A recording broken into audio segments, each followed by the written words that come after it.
Welcome है आप सभी का UP triple S C PET exam के इस वीडियो में। आज की वीडियो हमारी पार्ट 3 है। इससे पहले दो और पार्ट आ चुके हैं जिसमें हम लोग 100 क्वेश्चन कवर कर चुके हैं, लगभग 200 क्वेश्चन हो चुके हैं। आज हमारा 300 क्वेश्चन कंप्लीट हो जाएगा जिसमें हम जीके, जीएस और करंट अफेयर्स को डिस्कस करते हैं जो कि आपके पिछले एग्जाम में आए हुए होते हैं। ठीक है, चलिए स्टार्ट करते हैं वीडियो को। और वीडियो कर दीजिएगा लाइक ताकि सारी की सारी चीज़ें मुझे अच्छी लगें और ताकि मैं आप लोग को अच्छे तरीके से मोटिवेट होकर पढ़ा सकूँ। ठीक है, सबसे पहला हमारा क्वेश्चन है, कौन सा देशांतर सीधे रेखा नहीं है? तो 180 डिग्री देशांतर। एक देशांतर का अंतर में कितने समय का फर्क होता है? तो 4 मिनट का। कब अंतर्राष्ट्रीय तिथि रेखा का निर्धारण किया गया? 1884 में। ठीक है, नेक्स्ट हमारा क्वेश्चन नंबर 4, कहाँ अवस्थित है राष्ट्रीय ग्रामीण विकास संस्थान? तो ये हैदराबाद में है। भारत के किस राज्य में गरीबों का प्रतिशत सबसे अधिक है? ये ओडिशा में है। नेक्स्ट हमारा क्वेश्चन नंबर 6 है, भारत में गुलाम वंश का संस्थापक कौन है? तो कुतुबुद्दीन ऐबक। निम्नलिखित में से दिल्ली का पहला तुगलक सुल्तान कौन था? ध्यान रखना है, गयासुद्दीन तुगलक जो था वो दिल्ली का सबसे पहला तुगलक सुल्तान था। पंजाब के हिंदू शाही राजवंश को किसने स्थापित किया था? तो कल्लर ने किया था। देश में राष्ट्रीय न्याय दर्श की स्थापना कब हुई थी? 1950 में। नेक्स्ट हमारा क्वेश्चन नंबर 10 है, एकमात्र कौन भारतीय महिला जिसने संयुक्त राष्ट्र संघ की आम सभा की अध्यक्ष बनी थी? ये थी आपकी जॉर्जो लक्ष्मी पजंत। ठीक है, नेक्स्ट हमारा क्वेश्चन नंबर 11।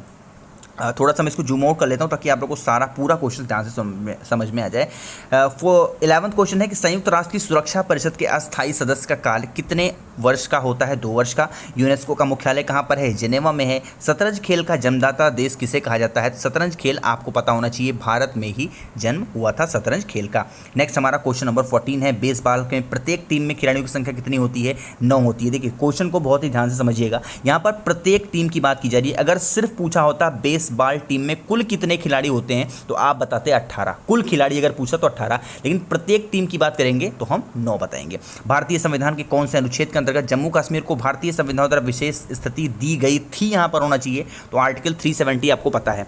नेक्स्ट है हमारा क्वेश्चन नंबर 16, भारतीय संविधान के अनुसार संपत्ति का अधिकार क्या है? ये विविध अधिकार है। भारत के प्रथम उप प्रधानमंत्री कौन थे? सरदार पटेल साहब थे।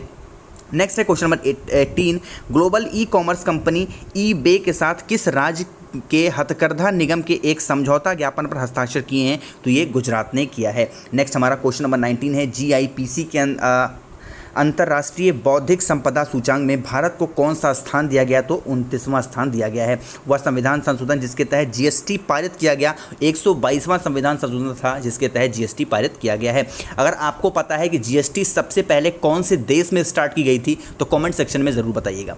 नेक्स्ट है कि प्रोटीन की फैक्ट्री किसे कहा जाता है? तो राइबोसोम्स को। राजीव गांधी सद्भावना पुरस्कार 2018 किसे मिला था? गोपाल कृष्ण गांधी को मिला था। नेक्स्ट हमारा क्वेश्चन नंबर 23 है, प्लाज्मा में कितने परिमल जल होता है? कितने प्रतिशत यहाँ पर पूछा जाता था? 90% जल होता है। डिजिटल भुगतान लोकपाल स्थापित करने का निर्णय कौन से बैंक में लिया गया?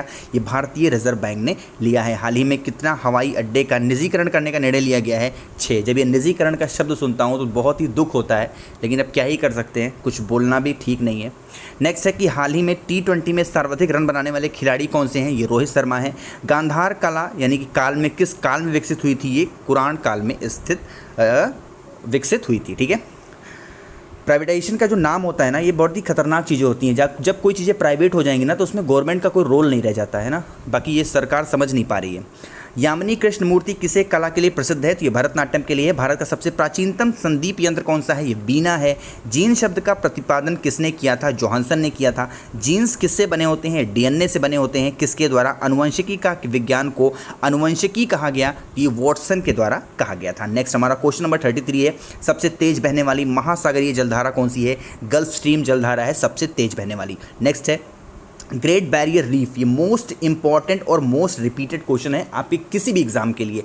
ग्रेट बैरियर रीफ कहाँ पर है? ये आप जान रखिए, ऑस्ट्रेलिया में है। विश्व की सबसे व्यस्त व्यापारिक नदी कौन सी है? राइन नदी है। पाकिस्तान में हाल ही में किस वर्ष में पहला अंतरिक्ष यात्री भेजने की घोषणा की गई है? ये 2022 में। नेक्स्ट हमारा है क्वेश्चन नंबर 37 कि हाल ही में किसको इराक के प्रधानमंत्री बने हैं? तो आदेल अब्दुल मेहदी बने हैं। हाल ही में सियोल शांति पुरस्कार 2018 चुना गया है। ये नरेंद्र मोदी जी को चुना गया था 2018 में सियोल शांति पुरस्कार, जो कि अभी कुछ दिन पहले ही ये क्वेश्चन पूछा गया था। ठीक है, कौन सी राजपूताना अकबर की संप्रभुता स्वीकार नहीं की गई थी? तो ये मेवाड़ की थी। पानीपत का प्रथम युद्ध कब हुआ था? 21 अप्रैल 1526 में हुआ था। क्वेश्चन नंबर 41 है कि भारत में ग्रांड ट्रंक रोड किसने बनवाया था? ये शेर शाह सूरी ने बनवाया था, जिसको हम लोग प्यार से जीटी रोड भी कहते हैं। नेक्स्ट है क्वेश्चन नंबर 42 कि राज्यसभा में किस राज्य के प्रतिनिधियों की संख्या सबसे ज़्यादा है, तो उत्तर प्रदेश में है। भारत में सबसे पहले उपराष्ट्रपति कौन थे, डॉक्टर एस राधाकृष्णन थे। कौन भारत के उपराष्ट्रपति के पद पर लगातार 2 बार रह चुके हैं, डॉक्टर एस राधाकृष्णन। वॉलीबॉल में प्रत्येक पक्ष में खिलाड़ियों की संख्या कितनी होती है, तो 6 होती है। ओलंपिक खेलों में किस वर्ष भारत ने हॉकी का पहला स्वर्ण पदक जीता था, 1928। अभी आपको पता है कि ओलंपिक कहाँ पे हो रहे हैं, टोक्यो में हो रहे हैं, तो ये क्वेश्चन आपके लिए मोस्ट इंपॉर्टेंट क्वेश्चन बन रखा है। क्वेश्चन नंबर 46 ध्यान रखिएगा।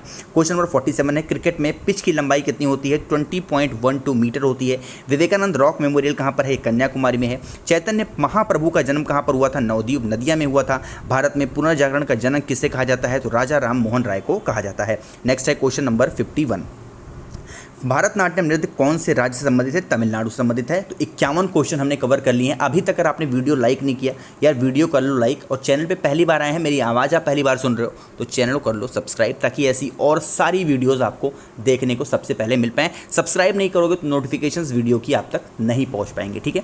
52 हमारा है कि मानव शरीर के सबसे बड़े कोशिका कौन सी है, तंत्रिका तंत्र होता है। शरीर में मास्टर ग्रंथि कौन सी होती है, पिट्यूटरी ग्लैंड होती है। एक मनुष्य 1 मिनट में कितनी बार सांस लेता है, तो 16 बार सांस ले लेता है एक मनुष्य 1 मिनट में। टीबिया नामक हड्डी मानव के किस शरीर में कहाँ पाई जाती है, टांग में पाई जाती है टीबिया, ठीक है। क्वांटम सिद्धांत का सुझाव किसने दिया था, प्लांक ने दिया था। आपको पता है प्लैंक कांस्टेंट एक नाम है, प्लैंक क्वांटम, तो वही चीज़ यहाँ पर पूछ रहा है। क्वांटम सिद्धांत का सुझाव किसने दिया, ये एक साइंटिस्ट थे प्लांक, ठीक है। 1 नैनोमीटर के बराबर कितना होता है, 10⁻⁹ मीटर होता है 1 नैनोमीटर बराबर। विटामिन ए का सबसे अच्छा स्रोत कौन सा है, गाजर। गाजर खाने से आंखों की रोशनी तेज होती है, इसीलिए कहते हैं विटामिन ए की कमी से जो आंखों की रोशनी होती है कम हो जाती है, नाइट ब्लाइंडनेस इसमें आ जाता है, ठीक है। नोबेल पुरस्कार प्रतिवर्ष कहाँ बांटे जाते हैं, स्टॉकहोम में बांटे जाते हैं, नोबेल अवार्ड्स। नेक्स्ट है क्वेश्चन नंबर 60, महात्मा गांधी के ऊपर नई तालीम बुक किसने लॉन्च किया है, तो प्रकाश जावड़ेकर ने। किस देश ने समुद्री जल की निगरानी के लिए उपग्रह लॉन्च किया है, चाइना ने किया है। यूएस ओपन महिला एकल खिताब किसने जीता है, नाओमी ओसाका ने। देखो ये क्वेश्चन थोड़ा सा यहाँ पर डाउट हो सकता है, पुराना क्वेश्चन हो वो, तो क्वेश्चन नंबर 62 और 63 एक बार आप लोग चेक कर लीजिएगा, ठीक है। क्वेश्चन नंबर 64 की बात करते हैं। अशोक ने अभिलेखों में प्रयुक्त लिपियाँ कौन सी हैं, तो ब्राह्मी है, ख्रोष्टी है, अरमाइक है और ग्रीक भाषा है अशोक के अभिलेख में। क्वेश्चन नंबर 65 है, मदर टेरेसा द्वारा स्थापित धर्म संघ क्या कहलाता है, तो मिशनरीज ऑफ चैरिटी कहलाता है मदर टेरेसा द्वारा धर्म संघ। भारत का प्रथम सिनेमा हॉल कौन सा था, एल्फिसेंस पिक्चर पैलेस, जो कि कलकत्ता में है, ये सबसे पहला सिनेमा हॉल था। पुरस्कार मेले का आयोजन कहाँ पर होता है, अजमेर में होता है। नाभिकीय रिएक्टर में भारी जल का प्रयोग किस रूप में किया जाता है, मंदक के रूप में। अस्थायी चुंबक बनाए जाते हैं, इस्पात से बनाए जाते हैं। नेक्स्ट है क्वेश्चन नंबर 70 कि शुष्क सेल में जो ऊर्जा संग्रहित रहती है वो कौन सी है, ये रासायनिक ऊर्जा होती है, यानी केमिकल एनर्जी होती है। क्वेश्चन नंबर 71, विद्युत मोटर में कौन सी ऊर्जा से कौन सी ऊर्जा में रूपांतरण करता है, तो विद्युत को यांत्रिक ऊर्जा में कन्वर्ट कर देता है। किस दिन दोपहर को आपकी छाया सबसे छोटी होती है, ध्यान रखना है 21 जून को। कैमरे के किस प्रकार का लेंस उपयोग में लाया जाता है, उत्तल लेंस होता है। किसे भारत का मैनचेस्टर कहा जाता है, अहमदाबाद को कहा जाता है भारत का मैनचेस्टर, ध्यान रखना है। कभी कभी आपके एग्जाम में पूछा जाता है उत्तर प्रदेश का मैनचेस्टर किसे कहा जाता है, तो आप बताएंगे कानपुर, ठीक है। भारत का रूर किसे कहा जाता है, दुर्गापुर को। भारत की सिलिकॉन घाटी किसे कहते हैं, तो बेंगलोर को। भारतीय भूमि का सर्वाधिक उत्तरी भाग कौन सा है, तो इंदिरा कॉल है। सबसे बड़ा हेमनंद कौन सा है, तो ये रूडन माना जाता है। नेक्स्ट है क्वेश्चन नंबर 79, वीडियो अभी भी आप लोगों ने लाइक नहीं किया यार, वीडियो तो कम से कम लाइक कर ही सकते हो आप लोग, है ना, तो चैनल को भी सब्सक्राइब कर लेना ताकि सारी वीडियोस आपको देखने को मिल पाए, ठीक है। 20 अगस्त तक हम लोग कम से कम 10,000 से आसपास क्वेश्चन कवर कर लेंगे, ठीक है। राष्ट्रीय आय समयकों का आकलन किसके द्वारा किया जाता है, तो केंद्रीय सांख्यिकी संगठन द्वारा किया जाता है। भारत का सबसे बड़ा म्यूचुअल फंड संस्था कौन सा है, यूनिट ट्रस्ट ऑफ इंडिया होता है। राष्ट्रीय स्टॉक एक्सचेंज की स्थापना की संतुष्टि में किसे सम्मति द्वारा दी गई थी, तो ये फेरवानी समिति थी जिसके द्वारा स्टॉक एक्सचेंज को स्थापना दी गई थी। चंद्रगुप्त का गुरु कौन था, तो चाणक्य को मानते थे अपना गुरु चंद्रगुप्त। नेक्स्ट है क्वेश्चन नंबर 83, नंद वंश के बाद मगध पर किस राजवंश ने शासक किया, तो मौर्य वंश थे। नंद राजवंश का अंतिम शासक कौन था, तो घनानंद थे। ये क्वेश्चन बहुत बार पूछा जाता है। नेक्स्ट है हमारा क्वेश्चन नंबर 85, कौटिल्य द्वारा रचित अर्थशास्त्र में कितने अधिकरणों में विभाजित किया गया है, तो 15 अधिकरण में विभाजित किया गया है। छत्र प्रणाली का प्रयोग किस वंश के शासकों ने किया था, तो शंको ने किया था। संविधान सभा के भारतीय संविधान को कब स्वीकृति मिली थी, तो 26 नवंबर 1949 में। भारतीय संविधान सभा के प्रथम दिन के अधिवेशन की अध्यक्षता कौन था, तो डॉक्टर सच्चिदानंद सिन्हा साहब हुआ करते थे। नेक्स्ट है क्वेश्चन नंबर 89, संविधान सभा का प्रथम अधिवेशन कहाँ पर हुआ था, तो दिल्ली में हुआ। भारतीय संविधान सभा किसके अनुसार गठित की गई, तो कैबिनेट मिशन योजना के तहत गठित की गई थी भारत की संविधान सभा। बैडमिंटन में नेट की जमीन में कितनी ऊंचाई होती है, तो 1.59 मीटर की ऊंचाई पर होती है। रौला गैरो का संबंध किस खेल से है? तो लॉन टेनिस से है। कहाँ बाराबाती स्टेडियम में अवस्थित है? तो कटक में है। तानसेन का गुरु के नाम क्या था? तो हरिदास था। नेक्स्ट हमारा क्वेश्चन नंबर 95 है, कथक कहाँ की नृत्य शैली है? तो ये राजस्थान यहाँ पर लिखा हुआ है, जो कि गलत होगा। कथक राजस्थान का नहीं है, इस चीज़ को ध्यान रखिएगा। कथक आपका उत्तर प्रदेश का माना जाता है, ठीक है, ध्यान रखिएगा, उत्तर प्रदेश का माना जाता है। और कथकली की अगर बात आएगी तो कथकली आप बताओगे केरल की है, ठीक है, लेकिन कथक की बात आएगी तो उत्तर भारत में होता है कथक, ठीक है। नेक्स्ट है क्वेश्चन नंबर 96, रंगोली भारत के किस क्षेत्र की प्रमुख लोक कला है? तो ये महाराष्ट्र की है। अर्पण लोक कला शैली का संबंध किस राज्य से है? तो बिहार से है। नेक्स्ट है क्वेश्चन नंबर 89 की वॉशिंग मशीन का क्रिया कौन से मॉल के द्वारा होता है? तो अपकेंद्रीय के द्वारा होता है। वॉशिंग मशीन पूछता है कि वॉशिंग मशीन कैसे काम करता है, ध्यान रखना है, ये अपकेंद्रीय बल के द्वारा काम करता है। नेक्स्ट हमारा क्वेश्चन नंबर 99 है कि पृथ्वी तल से पलायन वेग का मान कितना होता है? 11.2 किलोमीटर पर सेकंड। मतलब इसका क्या है कि अगर हम किसी चीज़ को इस स्पीड से फेंक देते हैं तो वो पृथ्वी से बाहर चली जाएगी, यानी कि 1 सेकंड में अगर हम 11.2 किलोमीटर की स्पीड से फेंक दें तो कोई भी चीज़ पृथ्वी से बाहर निकल जाएगी।